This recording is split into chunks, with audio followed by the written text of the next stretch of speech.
Okay, this is a very brief summary. I will probably forget some details, hopefully not important details, but details nonetheless will be forgotten. Um, and yeah, I hope that it helps you.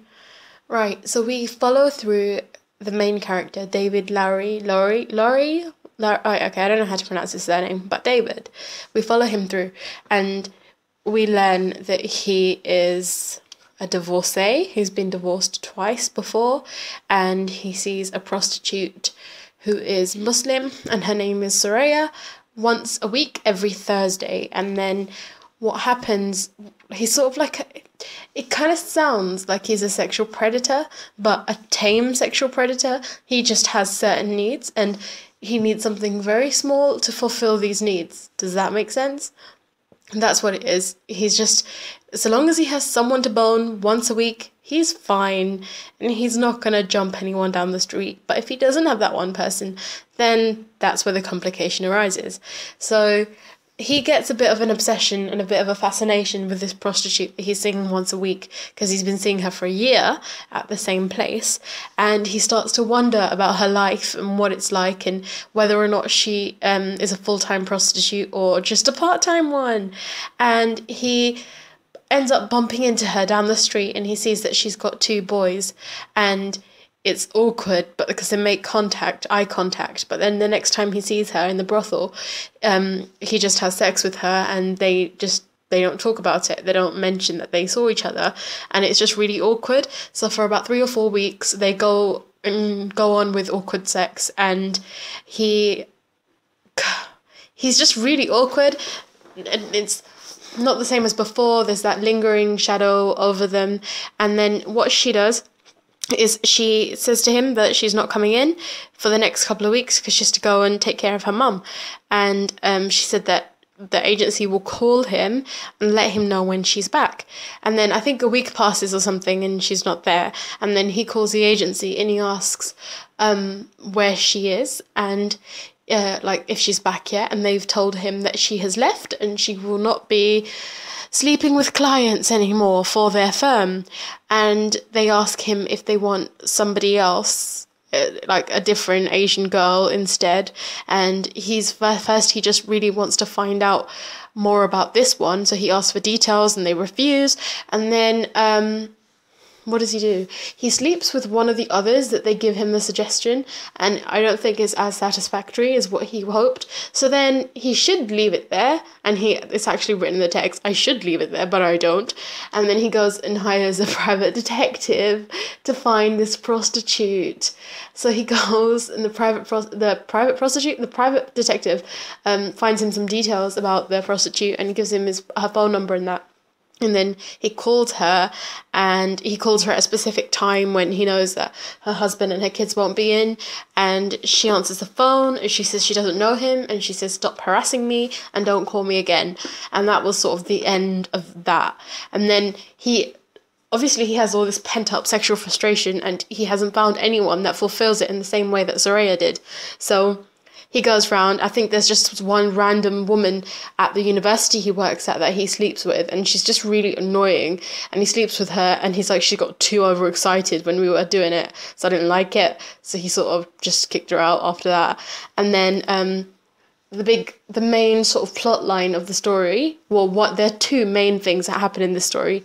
The first one begins after that, and he sees a student in his class, and he sees her, and she's standing outside in the rain.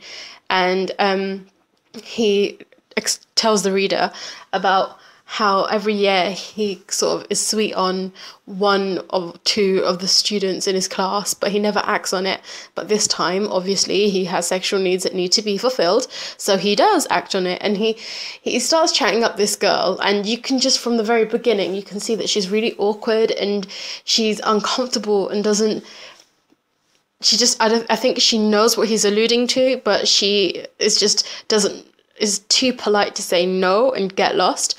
But either way, somehow or another, he ends up inviting her back to his place, and then they have a meal together, they talk. I think he gives her some alcohol, and they're sitting together really, really close, and I think he tries to make a move on her, and she declines, and she leaves. And then the next time, I think he sees her somewhere else, and eventually, basically, they do it. But it's not...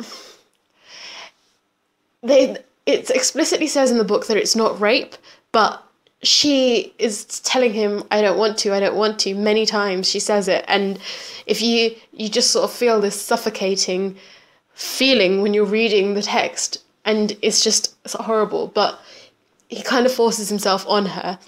He does it that one time, then after that she stops showing up to classes, and he gets a bit concerned. He goes to the university system, finds out where she lives and her phone number, calls her, and I think she just sort of fobs him off with an excuse, and then she continues not to turn up to class, and then he turns up at her doorstep because he's too angry and he's so frustrated because she was the one that fulfilled his sexual desires. And he went to knocked on her door, and she opens the door, and she's got like a crumpled t-shirt on, short shorts, and he's there, and he's like, well, I think he's so angry, he just wants to have sex with her right there and then, and he doesn't wait for any niceties, any polite conversation. He just sort of goes in and jumps her, and that's what it feels like when you're reading it, but at no point does she push him off or explicitly say no, so it's just really damn weird. Anyway, that happens. And she's telling him, like, oh, my cousin's going to be back soon. No, not now. And then, but he's like, he can't wait. So he sort of makes her do it there, then on the floor.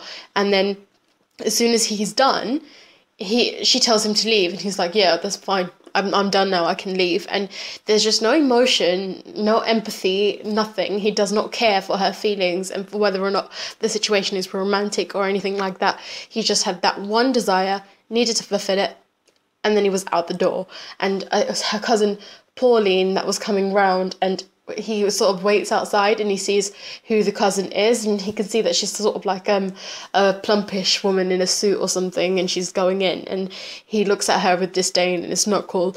But anyhow, that happens, and I think again she stops turning up to class, and I think maybe he calls or something. And someone says something to him on the phone, I don't know, but they don't see each other for a while, and then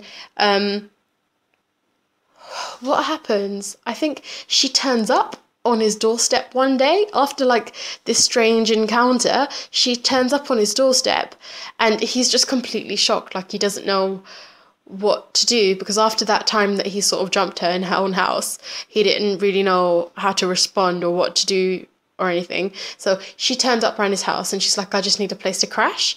And he's like, oh, fine. And then he's all very fatherly, very affectionate. He lets her sleep in his daughter's bed. And yes, from his first marriage, he has a daughter. He probably has a daughter from the second marriage, but she's not really mentioned. So he lets her sleep in his daughter's bed, and then they do it again. And then he's all happy because she is going to be living with him for a couple of days, and he can just go and have sex with her whenever he wants to.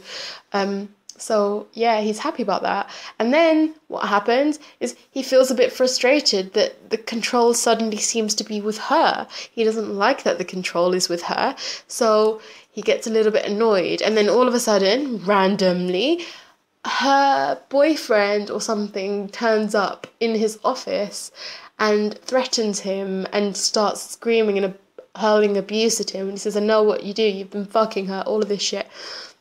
Anyway, he said that, and then after that happened, all of a sudden she's withdrawn from university, and he doesn't understand why, because she's missed a test, but he's already marked her as present, and he's given her a good grade for the test because he's concerned about her. So she pulls out of uni, and he's a bit like freaked out because he's sitting in his office, and he's like, what? Why did she do that? And then he gets a phone call, and it's from her dad, and her dad calls him and asks him to talk to her because he's like, you're one of her respected tutors, and she respects you so much, she really, really likes you, and she'll probably listen to what you say. Call her, talk to her, try and persuade her. She's dropping out of everything, and she's been working so hard, and I don't want her to leave her education now. So then he's all weirded out because obviously her parents don't know what's happened between them, and he just doesn't know how to handle it. But then he decides that he is going to call her. So he calls the house that she's living in, and the cousin Pauline answers and tells him to get lost and that she doesn't want to talk to him and that he knows why she doesn't want to talk to him. He's an arsehole, yada yada yada yada yada. And then he thinks that he gets away with it. Like, after that, he just sort of shuts up and doesn't say anything. And then all of a sudden, at the university, her dad turns up, and at this stage, her dad has found out what's happened, and he starts screaming at him. It's like, oh, I know what you did. And then the dad files an official complaint, and like there's a hearing, like with it, like a disciplinary sort of thing. And in the disciplinary, he doesn't put up a fight or anything. He doesn't explain anything. He doesn't say sorry. There's no empathy or sympathy or any kind of thing at all. And he's just very cold. He's not sorry for what he did. And he says that more than once. And it's very chilling to hear and to see that he doesn't actually understand what he's done.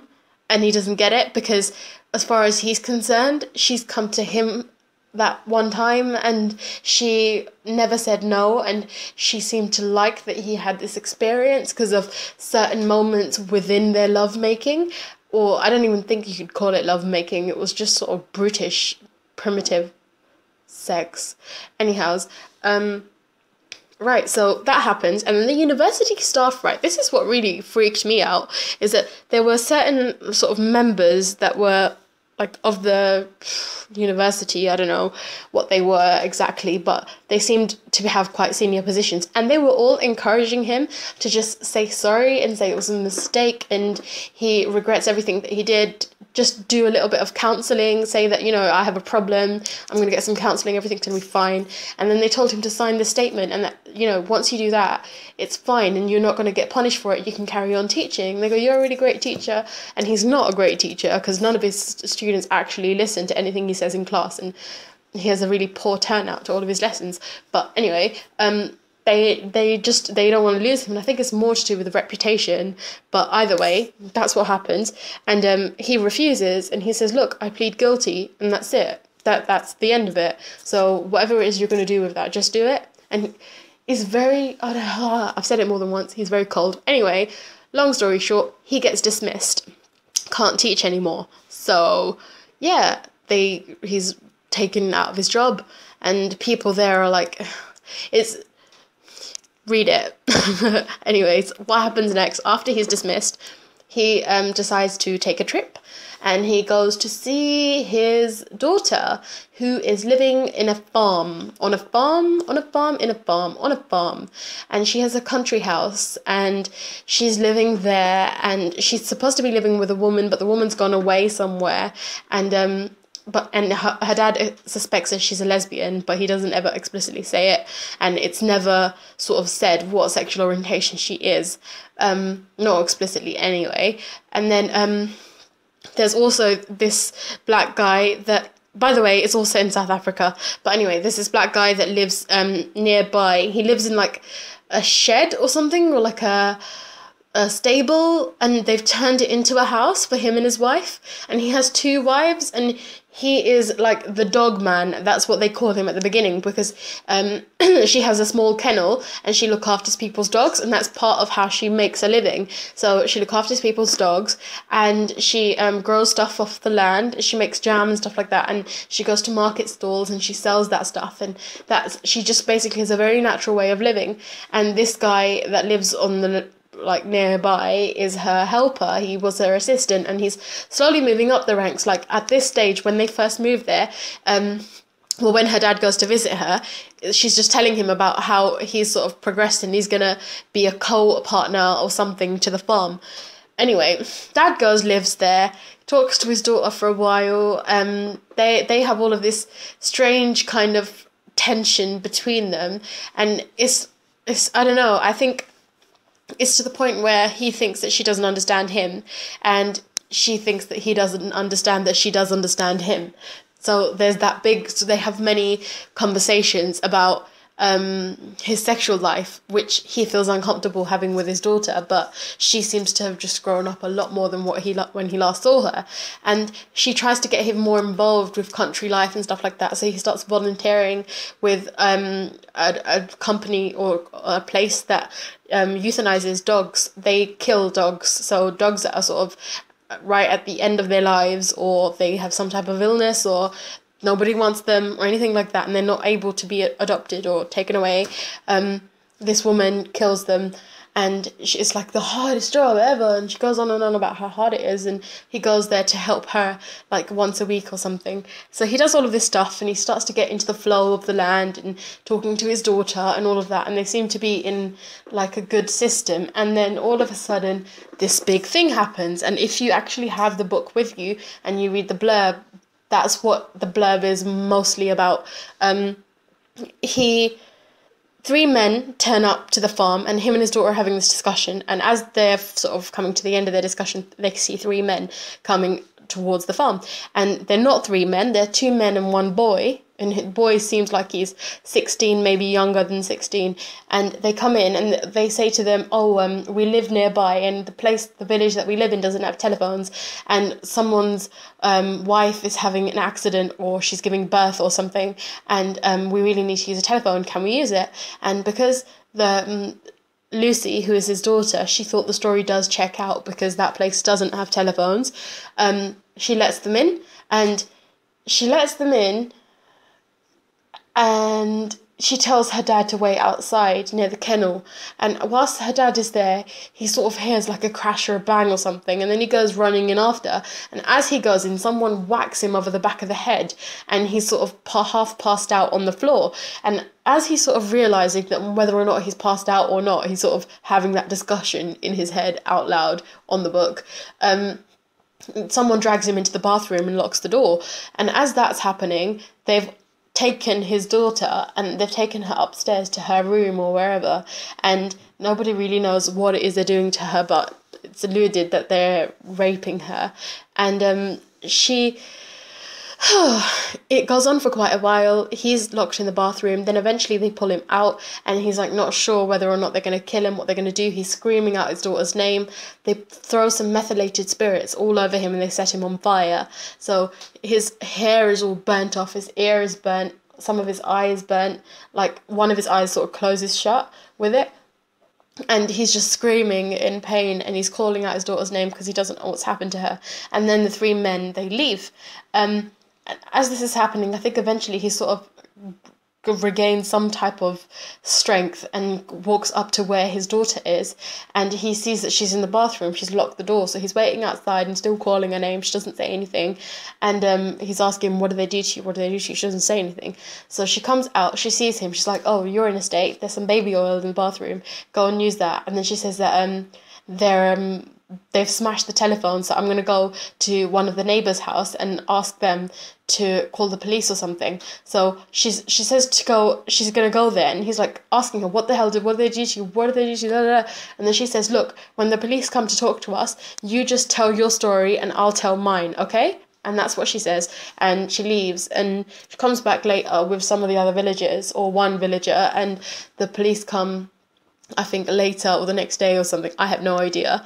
But they take him to the hospital. Someone from the village takes him to the hospital, and he gets all checked out and bandaged up and stuff. And then he's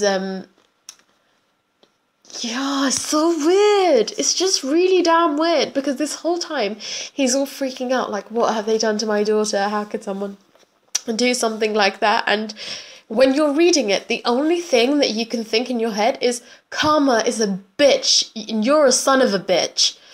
Like, you did that to somebody else's daughter, and you never understood why that dad was angry. You just never got it. You never got why he was angry and why she couldn't come to class anymore.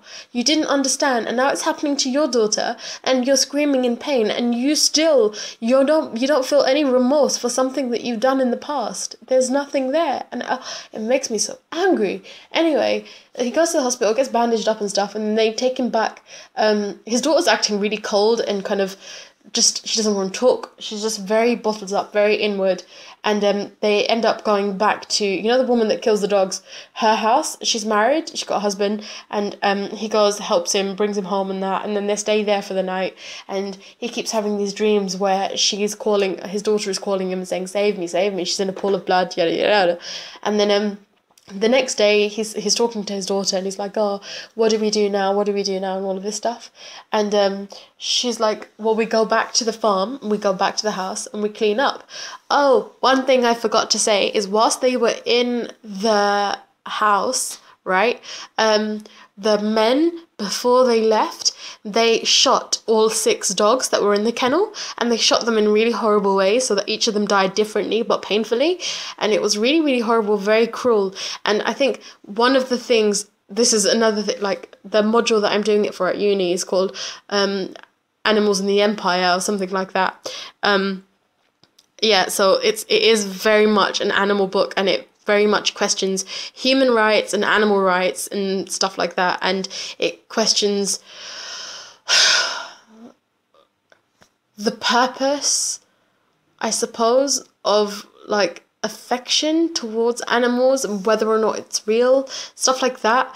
So whilst he is on the farm and in the countryside, there is a lot of that going on, and it feels like that's the split between the two halves of the novel, where the first half is concerned with what happens with him and Melanie, the university student, and the second half is with him on the farm. So the first half is to do with human rights, I believe, and the second half is to do with animal rights. Anyway, they shot the dogs, so she said that she has to go back to the house, clear up, bury the dogs, do all of that stuff. And again, she's just very cold, doesn't want to talk about it. The police go back with them to the house, and they ask them not to touch anything, and she gives the account of what happened, and she leaves out the rape, but she doesn't tell them anything about it. And her dad is constantly saying to her, why are you not telling them? Why are you not telling them? You need to tell your side of the story. It needs to be told, needs to be told, needs to be told. And one thing that they point out during this whole debacle is that Petrice, I don't know if that's how his name is pronounced because I am shit at pronunciation, he is absent. So for some reason, he has just disappeared off of the face of the earth during this whole accident, this whole incident. And for the couple of days surrounding it, he's not there either. And nobody knows where he's disappeared to. So they go through these motions and clear everything up, and her dad tries to be as strong as he can and do like most of the stuff around the house, and she's mainly very passive, not really doing anything at all, and it's just strange. I don't know, she's very cold. Oh, that's really creepy. My CD thing, you know when you have the massive hard drive thingy with your computer, the CD just sort of spat itself out. That's really scary because the room is darkened. Anyway, moving on swiftly.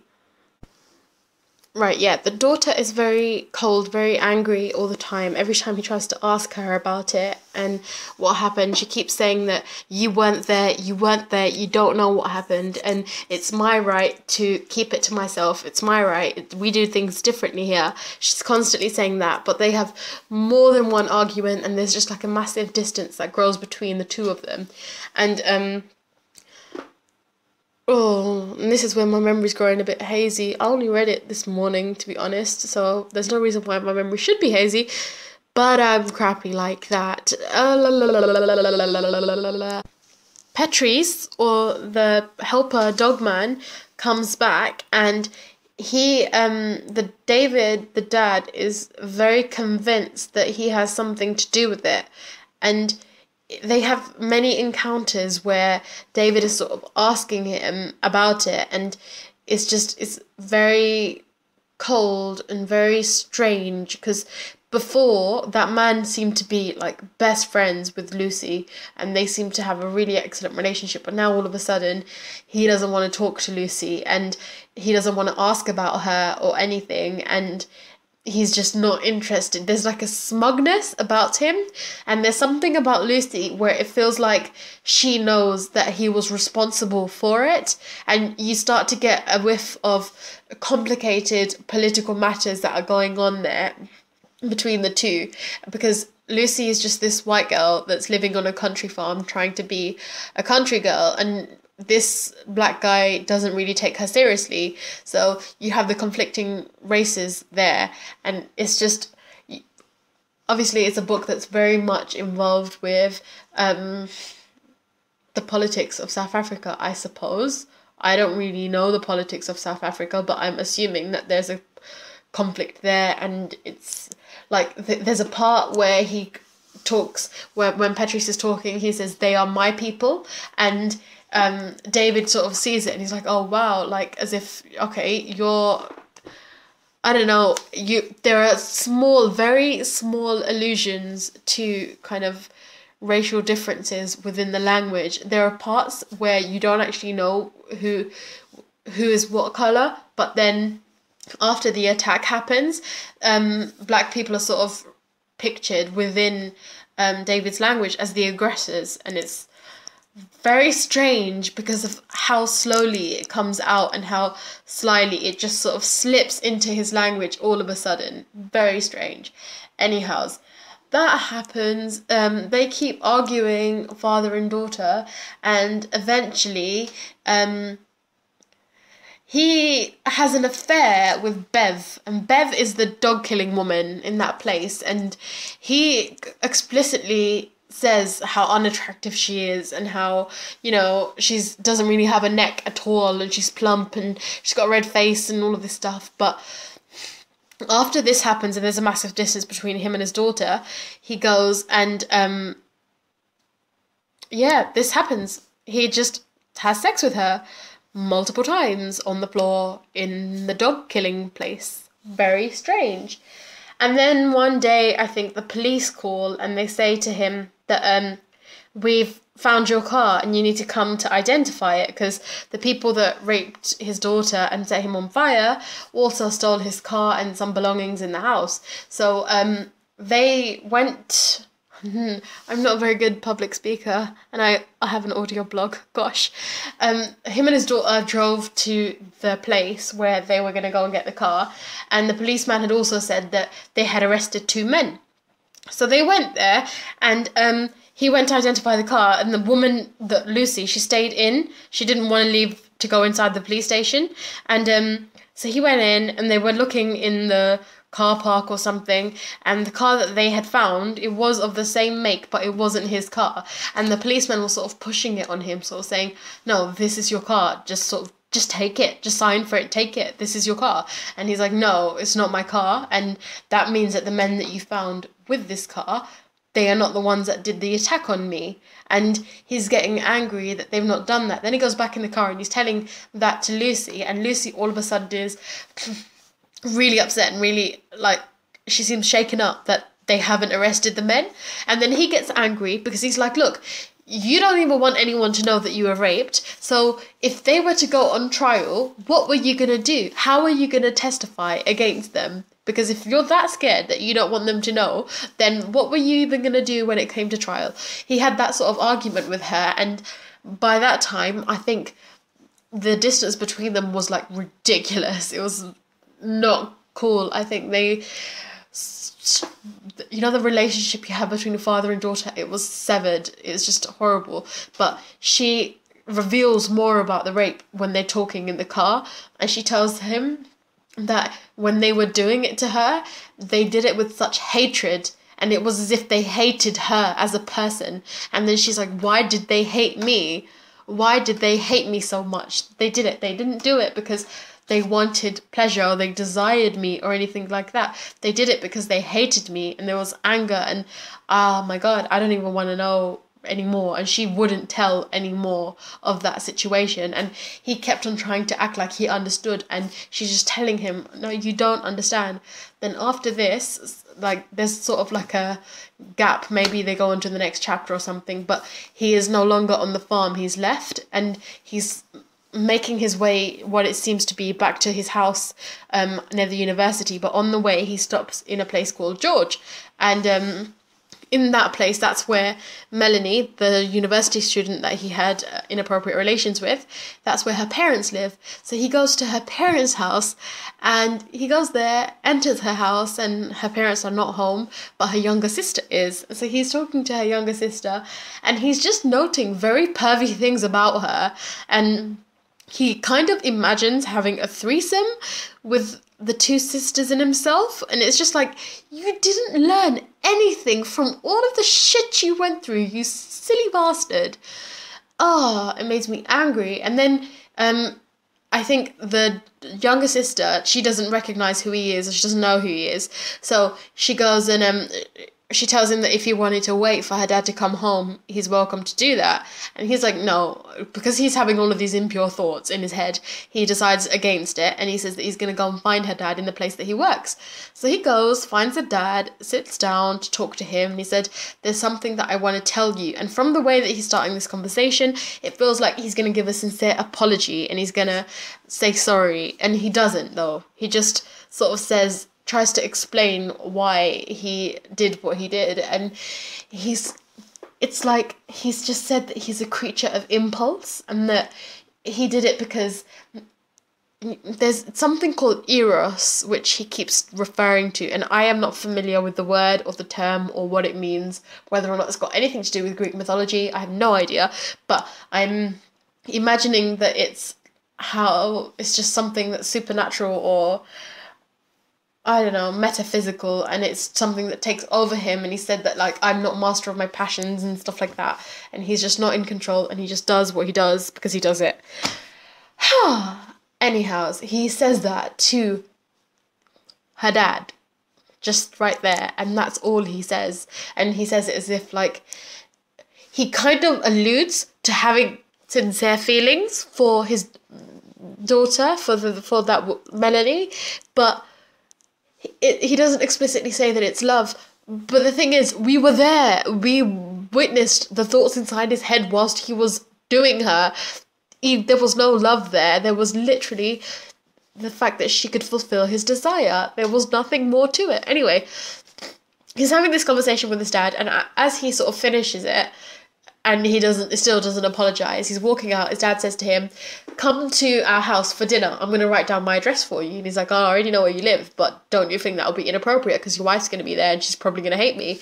So he says that, and anyway, long story short, I said that so many times, but I've probably been talking for more than half an hour now. He goes to dinner around the house. The mother hates him, doesn't really want to make eye contact with him, doesn't really want to talk to him. And the younger sister is now informed of who he is and what he did. So she doesn't really want to talk to him either. It's very, very awkward. The dinner is awkward and horrible. He brings a bottle of wine, but nobody drinks in the house, only him. So he drank his own wine whilst he was a guest at somebody else's house. And then after the dinner was finished, the wife and the daughter went away somewhere, and then it was really weird. He just sort of said to the dad that he's about to leave, and just about as he's about to leave, the dad sort of kind of had an outburst at him, and he says to him, you know what, when you came here, I really thought you were going to say sorry.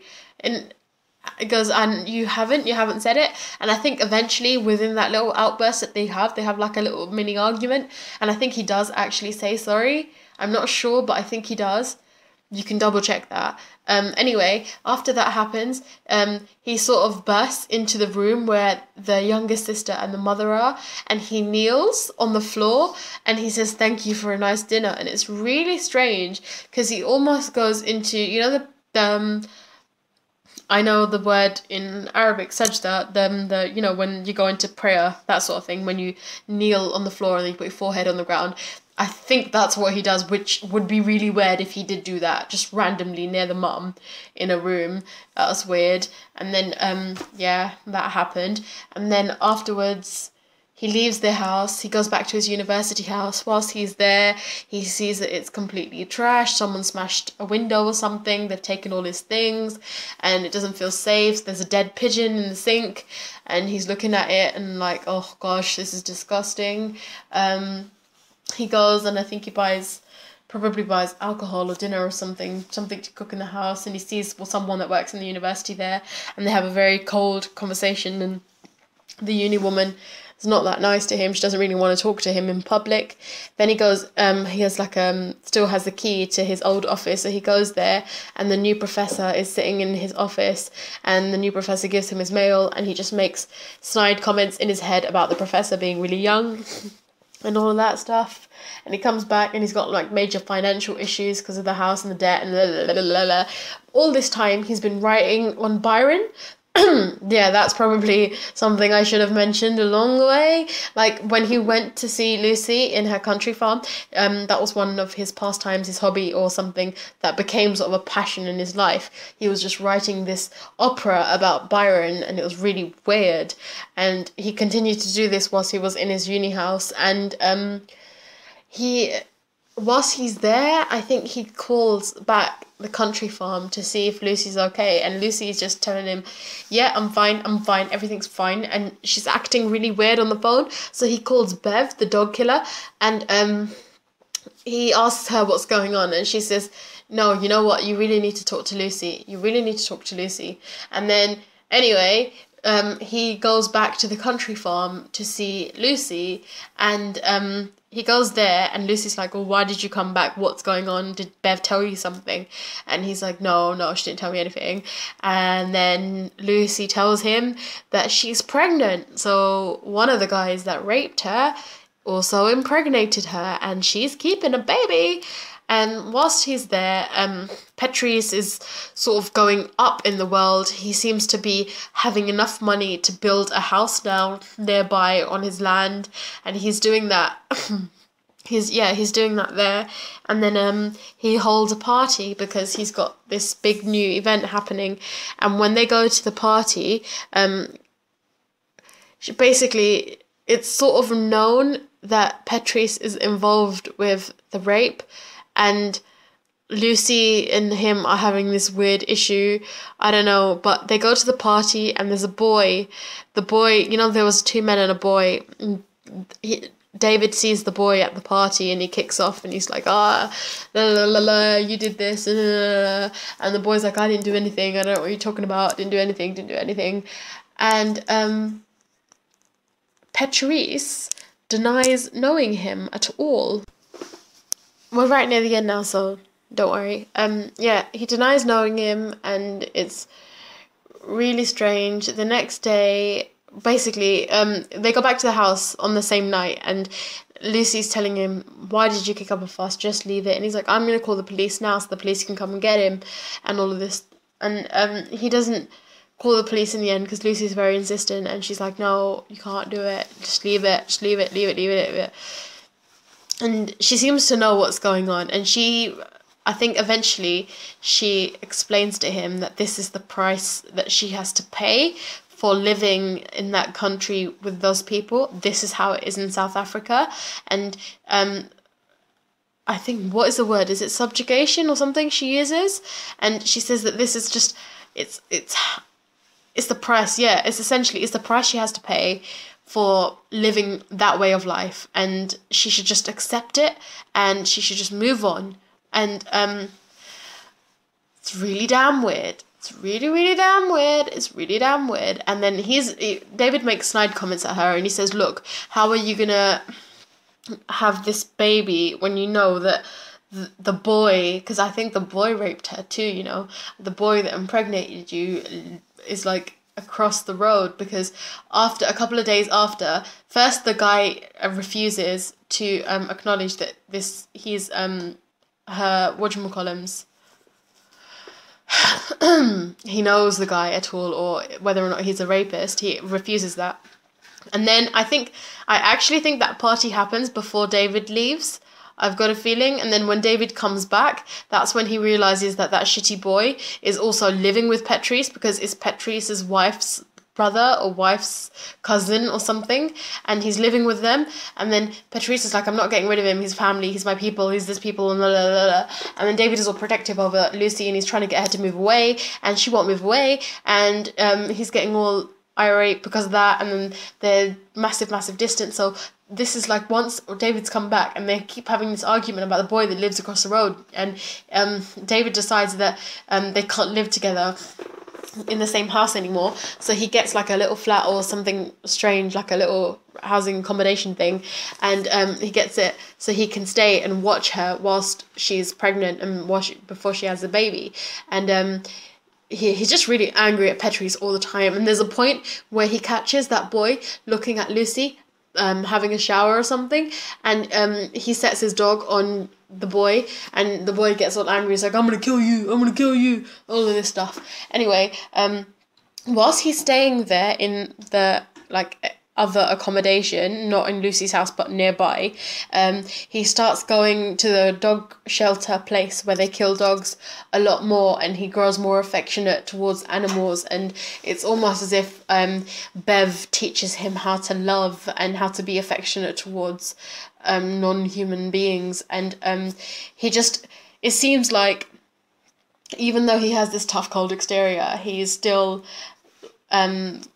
softening and becoming more humane as time is going on. So there's like this big thing about him, the way that he buries the animals. They don't bury them, they take them to the incinerator, and normally you just leave them there and the people that work there will just burn them. But what they do is they get shovels and they smash up the bodies so the bodies fit in the incinerator properly, and he thinks that that's not fair and that's not right, so he burns them nicely and is all loving and affectionate and blah, blah, blah, blah. That happens, and then as the novel sort of ends, it's like his time that's spent on the farm place and in that particular shelter where the dogs are there to die, and there's one particular dog that he's grown an attachment to, and every time I think he plays music, because one of the influences in the Byron opera is something to do with a flute or music or something, and he's playing this music, and the dog is very intuitive and has this connection with him because of the music. And there's right at the end, I think that's when it is, like he goes to do like the last round of killing dogs, and Bev asks him, is that it? Is that the last one? Are we all done? And he goes, no, one more. And then he brings the dog that he's grown an attachment to, and Bev goes, I thought you were going to keep him for another week. And he said, no, it's time, I'm going to give him up now. And then she said, like, she says, are you going to give him up? And then the last line of the book is like, yes, I'm going to give him up. Something like that. And he goes and they kill the dog, burns the dog, and that. So that's how it ends. So the ending is very open to different readings. Some could say that that dog was him. Some could say that he'd learnt his lesson in the end. Some could say, which is what I say, is he didn't learn his lesson in the end, and he still doesn't show any remorse for what he did, his own personal actions. I don't think that he learnt his lesson. Anyhows, that was a summary. I have no idea if this is going to upload anywhere. If it did, super. And if you got to the end, double super. Read the damn book. But now it will be easier for you to just flick through, and hopefully you'll know what I'm talking about when you flick through it.